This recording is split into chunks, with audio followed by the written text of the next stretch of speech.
बिस्मिल्लाहिर्रहमानिर्रहीम। अस्सलाम वालेकुम व्यूवर्स, मैं हूं Usman Haider. Welcome to the my channel. Viewers, Pakistan Tehreek Insaf को अपनी सफ़ों के अंदर छुपे उन गद्दारों की तलाश है जो पार्टी के अंदर रहकर पार्टी की जड़ें काट रहे हैं। ये ज़्यादा मुश्किल नहीं है और ये ज़्यादा दूर भी नहीं है। तहरीक इंसाफ की जो लॉयल लीडरशिप है, जो लॉयल लोग हैं, उन्होंने अपने सफ़ों के अंदर छुपे उन दो नंबर चेहरों उनकी तलाश फौरी तौर पर शुरू कर दी है, जो लोग पार्टी के अंदर बैठकर जो है वो मुनाफकत कर रहे हैं और पार्टी के खिलाफ काम कर रहे हैं। और ऐसे लोगों की फहरिस्त है वो बहुत जल्द सामने आ जाएगी। कहा जा रहा है तकरीबन ये एक नहीं दो नहीं तकरीबन 12 से 13 अफराद हैं जो कि पार्टी के अंदर मौजूद हैं और ये बड़े नामी ग्रामी चेहरे इसमें मौजूद हैं जो कि पार्टी के मफादात के खिलाफ काम कर रहे हैं। आपको याद होगा कि रिसेंटली पेशावर हाई कोर्ट ने एक फ़ैसला दिया जिसमें उन्होंने पाकिस्तान तहरीक इंसाफ को रिज़र्व सीटों से जो महरूम करने का जो इलेक्शन कमीशन का फ़ैसला था उसके खिलाफ पाकिस्तान तहरीक इंसाफ जो है वो पेशावर हाई कोर्ट में गई थी। पेशावर हाई कोर्ट ने तहरीक इंसाफ की ये जो पटिशन थी इसको खारिज कर दिया, ये कह कर के आपने जिस जमात के साथ इत्तेहाद किया है वो जमात तो एक सीट भी नहीं रखती कौमी असम्बली में, उसने तो खुद इलेक्शन नहीं लड़ा, तो फिर आप किस बुनियाद के ऊपर मनसूस सीटों की डिमांड कर रहे हैं। तो व्यूवर, यहाँ पे ये सवाल पैदा होता है कि तहरीक इंसाफ को कौन से वो लोग थे जिन्होंने MWM, जिसकी खैबर पख्तूनख्वा की असम्बली में एक सीट मौजूद थी, उसकी बजाय किन लोगों ने जो है मजबूर किया वो एक ऐसी पार्टी के साथ जाएं जो कि एक भी सीट नहीं रखती कौमी असम्बली में। तो इसी बुनियाद पे उनको अपनी जो सीटों से मनसूस सीटों से भी हाथ धोना पड़ा। वो कौन लोग हैं जिन्होंने MWM यानी कि अल्लामा राजा नासर बाजो के इमरान खान के बहुत ही पुरएतमाद साथी हैं, बहुत ही लायल हैं और बहुत ही खैर ख्वाह हैं इमरान खान के, जो कि अनकंडीशनली जो है वो उन्होंने ऑफ़र की हुई थी कि पार्टी जो है वो बगैर किसी कंडीशन के उनके साथ इलाहा कर सकती है। लेकिन यहाँ नाज़रीन कराम दूसरा पहलू भी हमें नज़रअंदाज नहीं करना चाहिए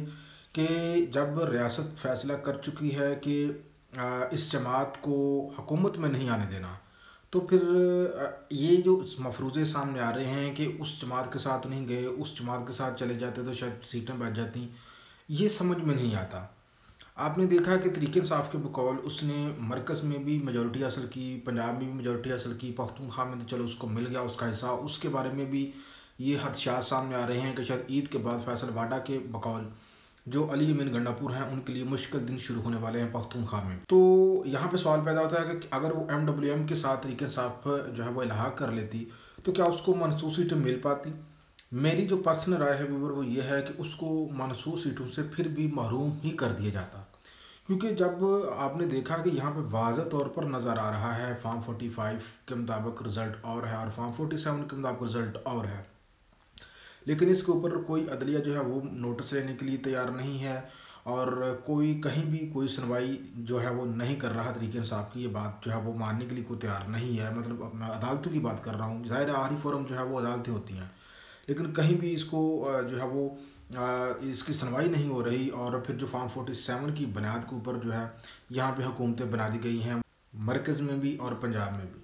तो ऐसी सूरत हाल में व्यूवर्स, ये जो बहस है कि अगर MWM यानी कि जो अल्लामा राजा नासर अब्बास की जमात है, अगर तहरीक इंसाफ उसके साथ मिल जाती तो फिर उसको शायद मनसूस सीटें मिल जाती,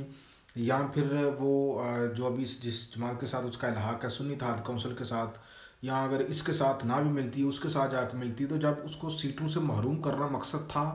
तो वो उससे महरूम करना ही था। ये भी कहा जा रहा है कि ये कुछ और लोग भी मौजूद हैं जिन्होंने जानबूझकर जो है ये बहस शुरू की है ताकि जो अदलिया जिसकी ज़िम्मेदारी है, अदलिया और जो दीगर लोग हैं जिनको इन सीटों से महरूम करने के लिए जो है वो ज़िम्मेदार करार दिया जा रहा है,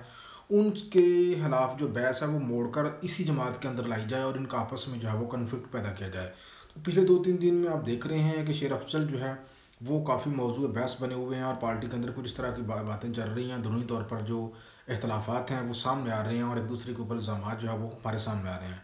तो अगर ऐसी सूरत हाल में ये सारी जो बहस है ये बेईमानी हो जाती है। ये बहस शुरू होती है बल्ले की महरूमी से।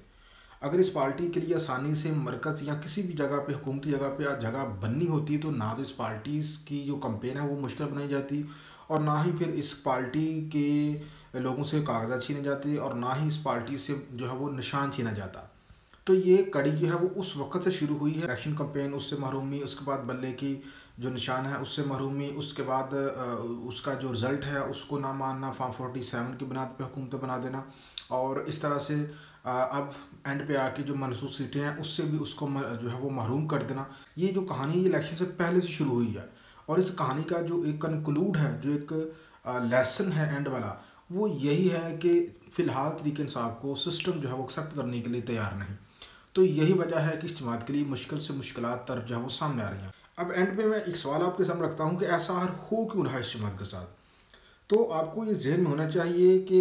जो इमरान खान हैं वो जो ऐसे सिस्टम चल रहा है पिछले 70 सालों से, 75 सालों से, उसी तरह से इसको नहीं चलने देना चाहते। आपको याद होगा कि उन्होंने एक फ़िक्रा जो है वो अपनी कौम को दिया हुआ है, हकीकी आज़ादी वाला। हकीकी आज़ादी से मुराद वो यही चाहते हैं कि इस मुल्क में जो पार्लियामेंट है वो बिल्कुल आज़ाद हो, जो आइन और कानून है उसकी बालादस्ती हो,